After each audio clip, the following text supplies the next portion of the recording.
ಏಸು ಕ್ರಿಸ್ತನ ಪರಿಶುದ್ಧವಾದ ನಾಮಕ್ಕೆ ಸ್ತೋತ್ರವಾಗಲಿ. ಈ ದಿನ ನಾವು ಜಯಶಾಲಿಗಳಾಗಿರ್ರಿ ಎಂಬ ಸಂಗತಿಯನ್ನು ಕುರಿತು ಧ್ಯಾನಿಸೋಣ.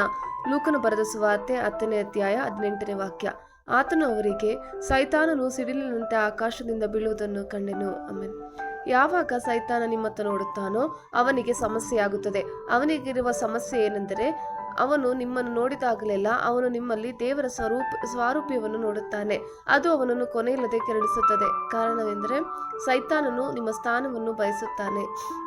ಯಾವಾಗಲೂ ಹೇಳುತ್ತಾ ಇರ್ರಿ, ದೇವರು ನಮ್ಮನ್ನು ಯಾವಾಗಲೂ ಎಲ್ಲಾ ವಿಷಯಗಳಲ್ಲಿ ಜಯಿಸುವಂತೆ ಮಾಡುತ್ತಾನೆ. ಆಮೇಲೆ ವಿಜಯವನ್ನು ಸ್ಪರ್ಧೆಯಲ್ಲಿ ಜಯಿಸುವುದು ಅಥವಾ ಗೆಲ್ಲುವುದು ಅಥವಾ ಎದುರಾಳಿಯ ವಿರುದ್ಧ ಹೋರಾಡುವುದು ಮತ್ತು ಕಷ್ಟಕರ ಸಮಸ್ಯೆಗಳು ಎಂದು ವ್ಯಾಖ್ಯಾನಿಸಬಹುದು. ನಮಗೆ ಈಗಾಗಲೇ ವಿಜಯವನ್ನು ನೀಡಲಾಗಿದೆ ಎಂದು ಸತ್ಯವೇದ ನಮಗೆ ಕಲಿಸುತ್ತದೆ. ಯಾಕಂದರೆ ದೇವರಿಂದ ಹುಟ್ಟಿರುವಂತದ್ದೆಲ್ಲವೂ ಲೋಕವನ್ನು ಜಯಿಸುತ್ತದೆ.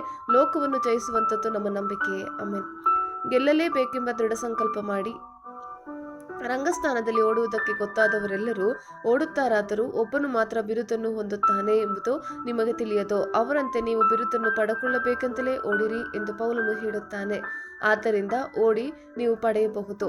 ಇಲ್ಲಿ ಪೌಲನು ಹೇಳುವುದೇನೆಂದರೆ, ಒಬ್ಬನೇ ವಿಜೇತರಿರುವ ಓಟದಲ್ಲಿ ನಾವು ಓಡುತ್ತಿರುವಂತೆ ನಮ್ಮ ಜೀವನವನ್ನು ನಡೆಸಬೇಕು ಮತ್ತು ಆ ಜಯಶಾಲಿ ನಾವೇ ಎಂಬ ದೃಢಚಿತ್ತದಿಂದ ಓಡಬೇಕು. ಆಮೇಲೆ ಯಾವಾಗಲೂ ಗೆಲ್ಲುವೆ. 2 ಕೊರಿಂಥ 2ನೇ ಅಧ್ಯಾಯ 14ನೇ ವಾಕ್ಯ.